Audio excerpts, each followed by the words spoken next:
What is going on, good people? We are back for another discussion here in ICWP land, world, whatever we call it nowadays. We're back. We are I Oh, mean, I know it's no. been a while. It's been a while. We had to wipe the crust out the eyes, and make sure we knew how to type and whatnot, because it's been a while. But we're back. Just WWE we're doing a little bit of a discussion. Main topic is WWE doing enough to keep their talent? I think Casey had like a similar one to this that we might kind of add in. He might have to tell me what it is because I can't remember it right off. He don't even remember it right off. But I think I got it wrote down somewhere. But and by somewhere I mean my notes. But my main question was because we started getting all these releases. Obviously, the most recent being Arn Anderson, which was out of left field. Todd Dillinger, Hideo Tommy, and dang it, why can't I ever remember all four of them? Like ever. TJP, that was the other one. But so that's two off of the 205 live roster, and then one off the main roster who really wasn't doing anything anyway. I didn't feel like. Um, but my biggest thing was like, is WWE doing enough to keep the talent that they have? Um, you know, I mean, and when I think the biggest comparison I can make this to was like in the NFL, like the Browns stuck. I mean, I know, sorry, the Browns, of all organizations to call out for this, but the Browns stuck with Josh Gordon through all of the craziness. He couldn't play, he couldn't do anything. He kept messing up over and over and over again, and they just stuck with him because of his talent. I wonder, is WWE doing enough of kind of sticking with these guys, or are they just like, well, bye. Like one of the guys that I think of most recently is like Enzo Amore. We talked about Enzo Amore as being a really good promo guy, and overall, he was funny. He kind of did what he could do well, but was WWE doing enough to put him in the Performance Center, or get him a couple of NXT live show matches or something, just to where it was like to get him in the ring more to learn more? Or is it just like they just throw you on the road and they just hope you get it? And in that regard, I think it's almost WWE's fault, because these guys are on the road anyway. These guys are on the road for how many ever days. Take them off TV for a little bit, write them off on some sort of storyline injury, take them off TV for a little bit, put them back in the Performance Center for a couple of months, and then have them come back and see if they improve. Eva Marie is another one that I thought of, and that's probably just because I watched Big Brother and she was on Celebrity Big Brother and she was on it, which she was loved. So as much as WWE people and fans hated Eva Marie, hang on if she wasn't beloved on Celebrity Big Brother. But she's another one. Like I don't like it felt like they put in a lot. Like she was one that I felt like they maybe put in a lot of effort with. They had Brian Kendrick work with her. They gave her chance after chance. And then I can't remember what happened that got her released. But like after you stick with somebody for so long, like why not just keep going with it? But any thoughts, I guess, on the initial topic at hand here? And I know, God forbid, here comes Eva Marie rant number 5,000. I'm gonna start with the other one you said, which I think is a terrible analogy in this, or example. Enzo Amore. I they I think the main reason they released Enzo was most likely because of all the drama and heat that he had in the locker room. And I know everyone's gonna say, "Oh, controversy creates cash. Oh, drama in the locker room is gonna build up, competition." No, drama in your locker room is just going to build more drama in your locker room. Um, at the end of the day, it's better to get rid of that drama, one way or another, than to have it build up and you know blow up, and have one of your have a bigger problem in your locker room. At the end of the day, that's really what it was. I feel like. Um, Eva Marie, there was just, and I'm not even going to say anything personally against Eva Marie as a person. You know, okay, she was loved on Celebrity Big Brother. That's great. And we say it all the time. Some people just aren't cut out for professional wrestling. It's not for everybody. You know, not everybody can jump into the ring and do what WWE superstars or indie wrestlers or whatever do on a weekly basis. Some people just can't do it. And the fact that she had personal training set aside with Brian Kendrick, one of the best professional wrestlers out there currently, and has been for a while. And she got a little bit better, but it still didn't do enough. That just, I think it just shows that she just wasn't cut out for professional wrestling. So, And plus, she was trying to get to other things. She was trying to use WWE as a stepping stone to get to other places. so I guess from my examples, which granted I'll say weren't the greatest of examples. I had one wrote down that I just looked at, which was Cassius Ohno, which I think may be a little bit better of an example. But not a guy who's been released, but a guy who is kind of underutilized and may want, may ask for his release very soon. Obviously Cody Rhodes is one of the most recent ones who's kind of been successful outside of WWE. But and then we'll get into maybe Hideo Itami as well. But I think the differences in our opinions is I feel like you're blaming the talent and I'm blaming WWE, right? Is that where we are? Is that a clear line in the sand for us? At least with those examples. Those examples, I blame them. Yes, I don't blame WWE. I think WWE needed to do what they needed to do. Okay, now Eve Rose. Okay. okay, I had a feeling that at first for a second, but I feel like Cassius Ohno um, is a great example because we've all picked with Cassius Ohno about being a little pudgy, right? We've all done that. We've all we've all mentioned it in some form or fashion. I feel like every wrestling fan, maybe ever, even his biggest fans, have mentioned it.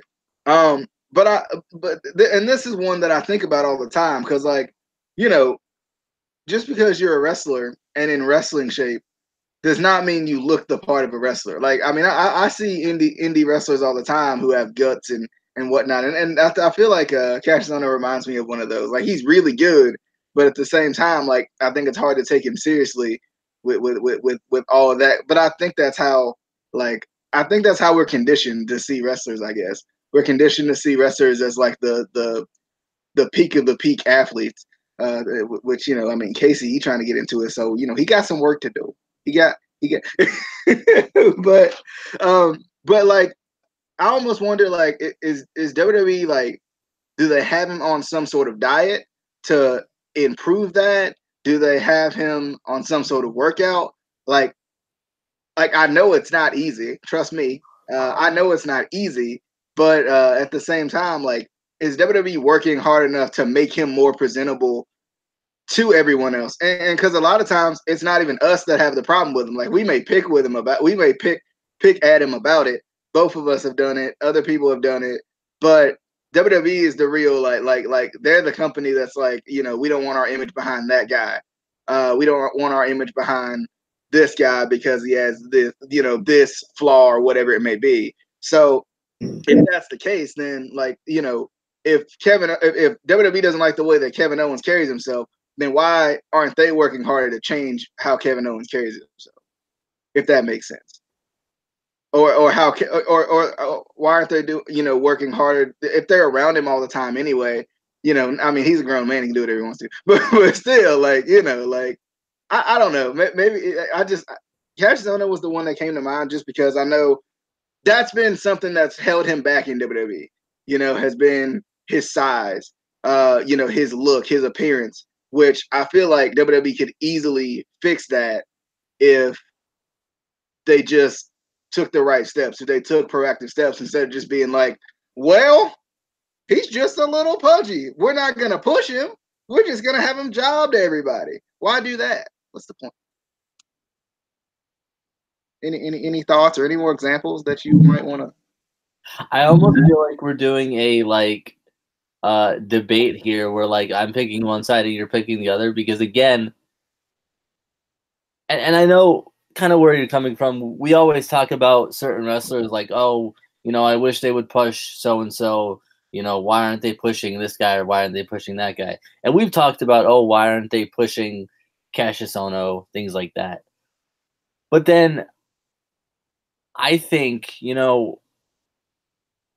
what is he in it for right now? Because Cassius Ohno, I believe from what I looked at, if I remember correctly, he's been wrestling since 1998. So he's been wrestling for a long time and has wrestled in a lot of different companies and done a lot of different things. So yes, he had his original run in WWE in like 2012, 2013, I believe it was. And, they released him because of, his physique and all that. And he went back to the indies and still wrestled and did his thing. And now he came back. But what I kind of question is, did he come back to try to, still get that glory, to still try to be that WWE superstar? Or is he on to the next step in his career where a lot of guys get to the point where they're, they sign with WWE, but they're okay with, trying to better younger talent. Maybe when he re-signed with WWE, he said, you know what? I don't mind jobbing in NXT. I don't mind putting over new talent. I don't mind helping these young guys, get to that next step. Again, I don't know. I don't know if that's what his goal is right now. I know similarly with Nigel McGuinness, because they just had that documentary about Nigel McGuinness on the network, and he works for years and years and years trying to get to WWE and trying to get to WWE, and things always came up, and he had medical issues where he couldn't, they wouldn't sign him. Finally, the UK tournament came around, and they asked him to do the commentary for it, and he finally, that's how he got into WWE. Now he's happy doing that. So it's almost, is this what he wants, or are we as fans being selfish, like, oh, I want to see him be, pushed or whatever. Again, but I don't know. I haven't seen interviews with him saying, this or that. It's just kind of, I'm trying to see things from multiple different aspects, not to just say, oh, well, WWE isn't pushing him, or WWE doesn't want to, bring him up to the main roster. I don't know. I think that there's a lot of guys that they aren't pushing as well as they could. Yeah.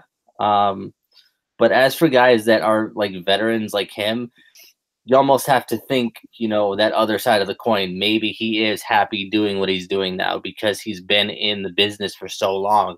He's done so much. It's almost like, what more could he do?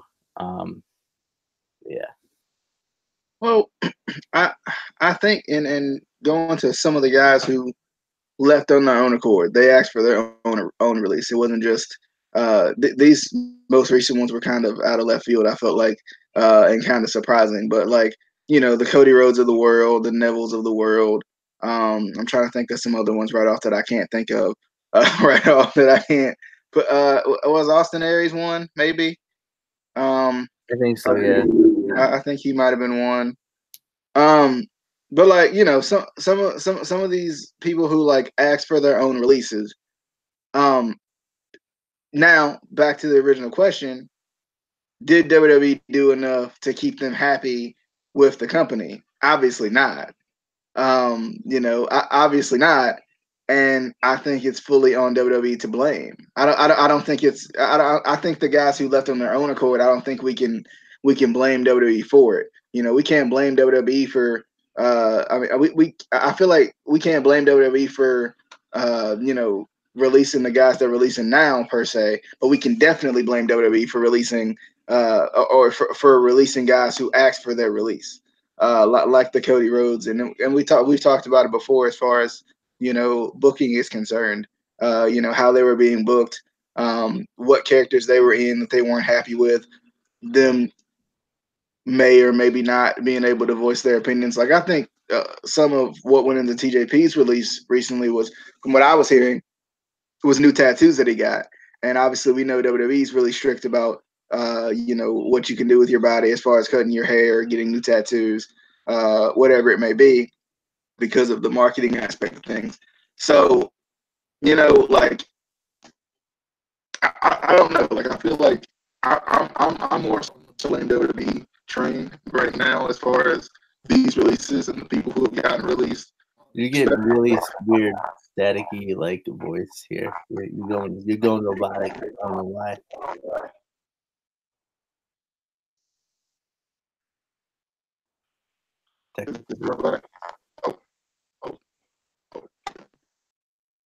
Oh, he'll be right back. Yeah, we have technical difficulties sometimes, but he should be back, and he's probably gonna get on his phone and just come back. I don't know. We'll see what happens. Come on, DJ, come back. I almost said TJ. Come on, TJP, come back in here. I don't know what happened. I don't know what that was. It's weird. Anyway, to me, like I feel like I'm on the blame WWE train for especially the releases that were like Casey asked for his release, so we released them. I think it's WWE's fault because they didn't book Casey properly. They didn't book, more so, Cody Rhodes properly. They didn't book these guys properly. We've talked about and these guys have been very vocal about why they were unhappy with certain situations. Well, as far as the Cody Rhodes, or Cody, because we're not allowed to say Rhodes anymore because WWE are assholes, and Cody Rhodes. Because they trademarked his actual last name, which is ridiculous. Like that's his legitimate, like that's his name. That's anyway. I think the Cody thing was almost inevitable anyway, with the history that the Rhodes family has had with WWE. When WWE finally brought in Dusty Rhodes, I think from the NWA, he was wrestling before, and just kind of made a joke out of him, and put him in yellow polka dots and all that fun and all that stuff, and then Dustin came in and they made him Gold Dust, and was kind of another thing to humiliate the Rhodes family, even though he made it work.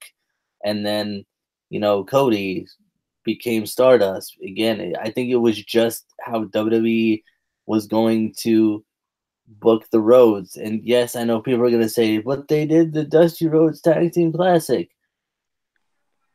Honestly, as much as I love Dusty Rhodes and as much as I love the Rhodes family, I don't know how much of that was actual, oh, we actually want to do this because, in his memory, or if they did it because they were afraid of backlash from wrestling fans.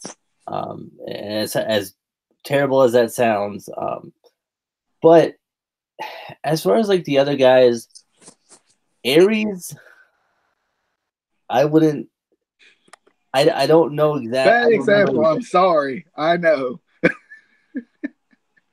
I don't remember exactly what happened with him with his release, but if we can remember, he had a hissy fit in Impact right before he left this past time. So he has a history of, kind of wanting everything on a silver platter and, thinking he deserves everything. And yes, he's a veteran. I get that. But, that still doesn't mean you could just walk right into WWE and be like, oh, I want this, this, this, and this. It's just not how it works. But do you have any additional thoughts on anything? Because I think actually this question was your discussion question. Mine was, is WWE helping their superstars enough? Yours was, is WWE doing enough? Which were very similar, so we kind of put in the same. Yeah, I mean, it's almost a case by case situation. Some guys legitimately, want to be in WWE and are willing to kind of work and make it happen and do what they need to do. And I've seen situations where, guys have been released because creative didn't have anything for them. You have the best creative team in the world. You can't think of something for them to do. Or if you can't, think of them for something to do on Raw or SmackDown, put them on 205 Live, put them on, one of the other shows. Hell, keep them I would have these guys that we don't necessarily have storylines for, put them for the meantime exclusively house shows. Like have exclusive house show superstars. That way they're still, you're still keeping the talent. You can still use them for, the future. They're still, getting to do what they want to do. Um, but then again, I'm not WWE. I don't know, you know, what do I know really? But I think there are guys who legitimately are willing to do what it takes, and WWE just releases them. But then there's guys who are willing to do what it takes, like Tyler Breeze, who was there for so long and, finally was like helping other wrestlers in the NXT and the Performance Center and changed his gimmick and, did everything he needed to do and finally, was given that little bit of recognition. Yes, he still hasn't been, pushed to where we think he deserves to be, but it shows that there are times when hard work pays off. But again, it's hard to it's almost a case by case scenario where with certain people getting released or asking for their releases. I did want to also add with the whole AEW thing. I know there's been a bunch of guys who were asking for their release from WWE or Impact or wherever, to try to go to AEW. I still would be hesitant on that because yes, they have another show coming up. They have their first official AEW show coming up, but I wouldn't drop a guaranteed paycheck to jump onto something that you're not sure if it's gonna sink or swim. Yep. It's like a big store, moving into your hometown and guaranteeing $20 an hour, and nobody knows anything about it's a brand new store that just came out. I still wouldn't trust it because you don't know what management's going to be like. You don't know, um, there's just too many questions. I wouldn't jump right into that personally, Yeah. but guys are doing it, And I think too, you got to be careful because even shows we've seen for years that seem like they were starting to get become successful. Lucha Underground is the one that comes to mind. Um, you know, it's been around since 2014. You know, so not quite 5 years. 5 years this year. So like we're getting reports that that may be coming to an end. So you kind of have to even things that we've seen be successful in the past, like Lucha Underground. Lucha Underground, came out and kind of took the world by storm because it was so different, it was so unique, and now reports are that it's coming to an end, possibly, and this is from the executive producer himself. So, you kind of, I would, if like you said, if I was kind of top talent or talent that wanted to even try out AEW for whatever reason, I would, like you said, see how it goes first. See how the shows go. See if they get some sort of deal, whether it be on the internet or TV or whatever they want to do, and kind of let these other guys try it out first, and then see, and then kind of learn through them. I think. Yeah, I mean, it has the financial backing that it needs. That we always talk about, a big company that's trying to come out and rival WWE needs that big financial backing. They have that in, the owner of the Jacksonville Jaguars. And I know people are going to be like, oh, the Jaguars, they're a crappy organization.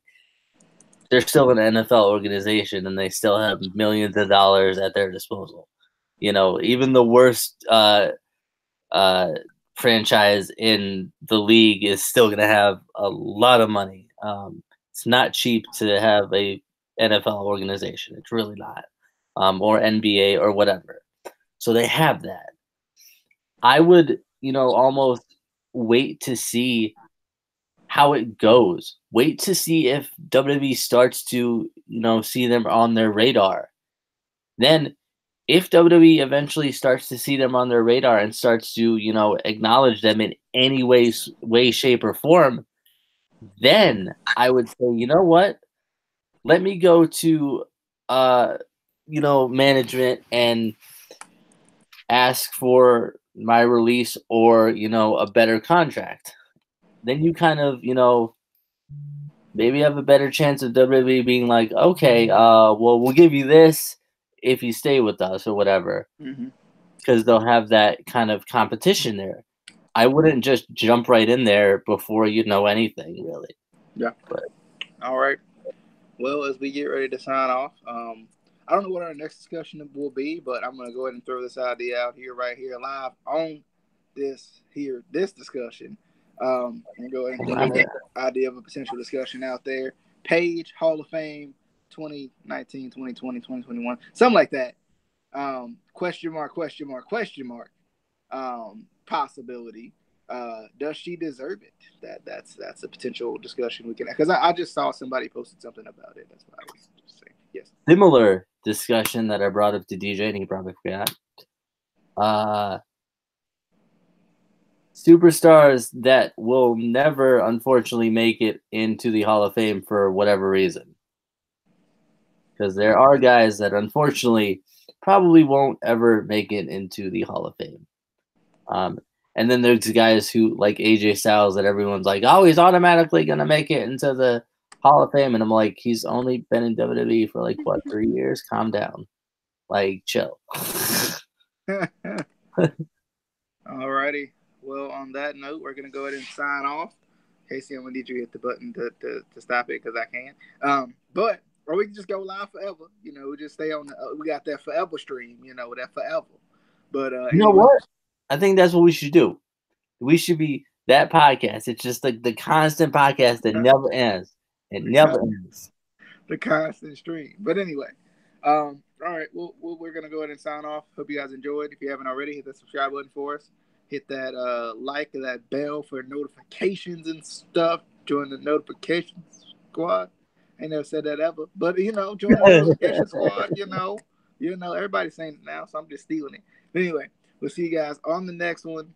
Bye. See y'all later. Bye. But you ain't know when it's going to end. You ain't never going to know when it's going to end. Right. Is it end now? Is it going to end now? You don't know when it's going to end. Is it going to end now?